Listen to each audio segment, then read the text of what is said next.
Hello crafters and welcome to my channel. Today we are going to make a card using the Love from Lizi December 2023 card kit, and it's called Making Memories. I'm going to have links down in the description. They'll be to Lizi's website where you can get the subscription for this, where you can buy other crafty products, and some of those I'll be using in my video. There's links also to the other design team members, and it'll bring you to their videos so you can be inspired if you're using this kit or for just making some really nice cards with what you have in your stash. You can share your card on either my Facebook group page, which is called Your Cards and Crafts, or Lizi's Facebook group as well. So that's it. I'm going to carry on now and we'll have a look at the card we're going to make today. So the card we're going to make today is going to be an impossible card, and I think there's a couple of other names for this style of card. There's also dies that you can buy that will cut and score and whatever else you need, but I'm going to keep it simple. This is inspired by Mixed Up Crafts and her version. So to make this, and it's really cool, you'll need a piece of 5x7 card, and I have a piece here. This is from the kit, but like I said, you don't need the kit to make these. You can use what you have in your stash there to inspire you. So on the 7-inch side, we need to make a little mark at 1.5. So I'm going to put a little mark there at 1.5, and I'm going to put a little mark here at 5.5. And I'm going to do the same thing, which is handy for me. I have lines on my scoreboard. I'm going to put 1.5 down here, and I'm going to put 5.5 down there. So I have my two marks. I also want to make a mark at 3.5. So I know this is 3.5, and I'm just doing that on one side, just here. My cardstock moved, so I need to do that better. There we go. Then I'm going to rotate it around, and I'm going to put a little mark at 2.5, which is half the width of 5. And again, I'm going to do it over here, making sure my cardstock is in right at the corner at 2.5. Now we need to draw some pencil lines next. So I'm going to get out my ruler. If you have a T-square ruler, that is really handy, which I have here, or you can just use a regular ruler either. So I want to put my lines, I want to connect up these 2.5-inch ones here. So I'm going to do that first. And I'm just putting a faint line because I will rub this out, you know, when I'm finished, before I start embellishing it. Then I want to take my 3.5 line here, and I'm going to go from the mark up to the halfway. So I have that. I'm going to move over to the 5.5 mark, and I'm going to score from the top down to the halfway, and then I'm going to move back to our 1.5 mark, and I'm going to put my line, making sure my T-square ruler is nicely lined up there, and I'm going to bring that down to the halfway line. So we have a mark, a line going down from 1.5 down to our center line, and from 5.5 down to our center line, and then from the 3.5 mark we're going up to our center line. These 3 lines are going to be cut lines. We're going to score between these 2 lines. You don't need to score it, you can just fold it. I do like to put a little score line in there. It makes it that little bit easier, and I'm going to do that on my scoreboard now. So I'll pop my card in here, and because I have my line here going right through, it's on the marks, so I can just go from this point and go down. And I just find this will help when we're doing the little fold. So what we're scoring is across here on our card. We're scoring there. So now we want to do some cuts. So I'm going to move my scoreboard as well as my T-square ruler out of the way. And I'm going to do some cuts. I'm going to use my Fiskars scissors to do my cuts. You can use whatever you have. And I'm going to cut straight up, nice and tidy along this line, up to the score line. I'm going to rotate my card around and I'm going to cut up our other two lines.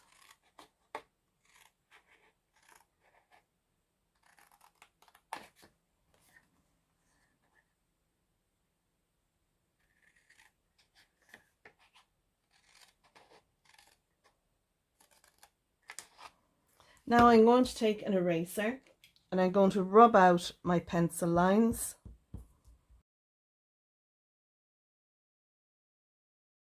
We can fold this piece up on our score line and give that a little burnish there.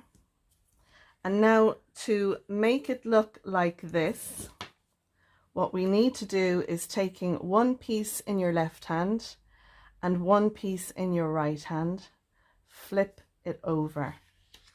If you lay it down, you can then press on your score line and bring this piece up. And then you have this. So I'll show that to you again. This is how our piece is with our cut lines and our score line. And you're taking the left hand and the right hand and you just want to twist one over. Now you can go that way or you can go this way. It's whatever way you like. I'm right-handed, so I tend to turn the right hand piece. And there we go. Just burnish that a little bit and there you go. Now I recommend when you do this, if you fold this down and you put it away and you wait to give it to someone, you'll find this won't really pop up. You'll need to kind of bring it up, you know. So if you can store it without folding it back, then I'd recommend it. But if not, when you take it out of the card, just give it, you know, a pull up, kind of bring it the other direction. That way then sign your card, pop it in its envelope and send it off. And it should come up enough that the recipient gets an idea of what they're meant to do. So we have our impossible card base done. Now what we need to do is embellish it. And I have a few bits here that I want to embellish it with. So I'm going to show you those now. So the first thing I have is these two. These two panels measure 5 by 2.5. And I'm going to pop these on here like so. I'm going to give them the same amount on each side. And I think it's about 1 inch that I'm giving them.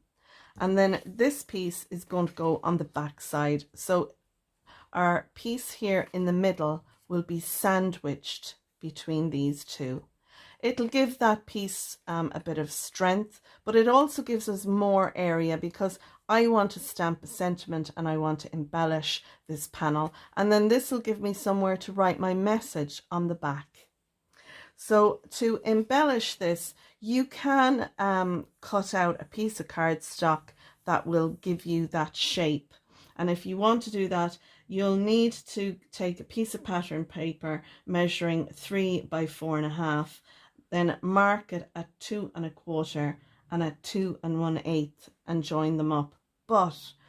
And I leave a link to some other tutorials for this, but I find it's easier to do it this way. So I have 2 pieces of cardstock and they measure 3 1/4 by 2 1/4. And I think it's just as easy to put a piece here and a piece here. And then I have another 2, these measure 1 1/4 by 2 1/4. And I'm going to put one here and one here. And I think that looks just as nice. I've also got a piece here and I meant to cut it in this color cardstock, so I'm going to do that next. I also have a piece that measures 2.5 by 1 inch. I'm going to sit that astride here. It just stops it from twisting. As you can see here, I have a piece here. It'll stop it from twisting back the original way it was. You could use a piece of acetate here or a piece of cardstock. I'm going with a piece of cardstock. I have a white piece then, and this piece measures 2 1/4 by 3/4 of an inch, and I'll pop that there. And I'll probably embellish that just there. I'll pop something on it. So yeah, I've got my piece here for the front and my piece for the back, and then I'm going to pop a little one of my fussy cut parachute. Oh my god, I couldn't think of the word. Parachute, which has its little present on it. I'm going to pop that on here, and then I have my little plane as well that I fussy cut out from the 12 by 12 sheet, and I'm going to pop that on there. Just remember, when this panel folds down, whatever you put up here, it's going to go into a 5 by 7 envelope, so you need to remember that whatever is over it is going to fit in the envelope. And also with this piece, don't put it down too far, because when it sits up, if you have it down here, it's going to get caught. So it needs to be set up there like so. So you've got lots of room on the side here. You could have it set like that if you wanted, or you can bring it right in. But just watch where you're going at the sides and at the top, so it'll fit into your envelope. But I'm going to embellish this using my little airplane and my little parachute with the present, and I'm going to stamp a sentiment, a happy birthday sentiment here, and I might put a smaller one wishing you a nice day or whatever. I think there's some sentiments on the stamp set that we got, so that's what I'm going to do next. I'm going to glue down my panels, and then I'm going to stamp my sentiment here, and then I'm going to start assembling.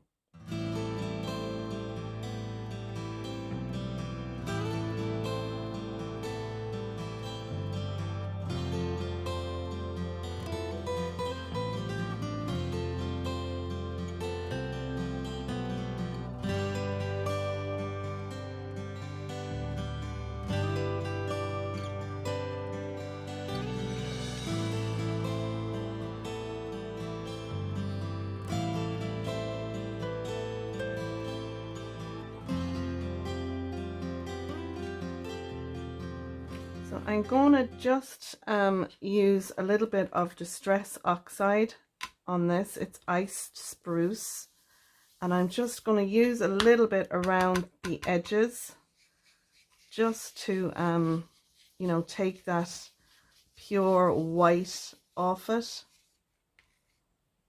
and I'll go all around. And of course, you don't have to do this if you don't want to, but I just think it'll look nice. It'll give it a nice finish around the edges.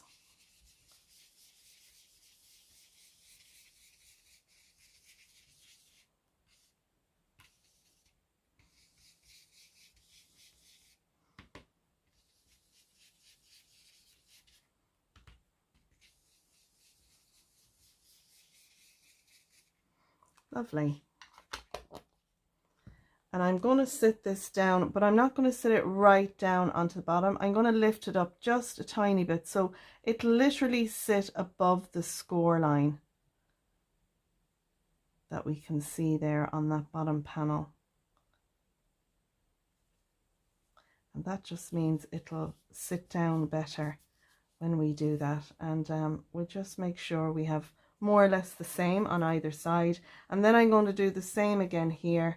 I'm going to add some liquid adhesive, and I'm going to put it on the white panel back here too, and glue my panel on there. And you could stamp a sentiment on this if you like, but I've left it blank so I'll have more room for my message to the recipient. Lovely. And that collal glue that I'm using will dry nice and hard, so it'll make that panel, you know, solid. By this time tomorrow it'll be lovely and solid. So I'm going to add my Celebrate across here, and you can have it wherever you like. You can have it down at the bottom there, or you can have it up in the middle. I'm going to use my quick grab glue to attach that on, and I'll just need a little bit on each side.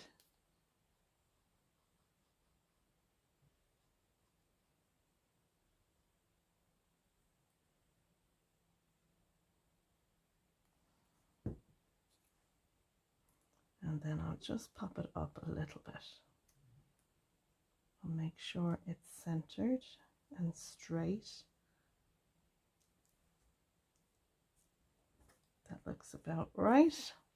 Now I can add my little images, and you can stick these straight down if you want, but I'm going to add a little bit of foam tape to the back of them.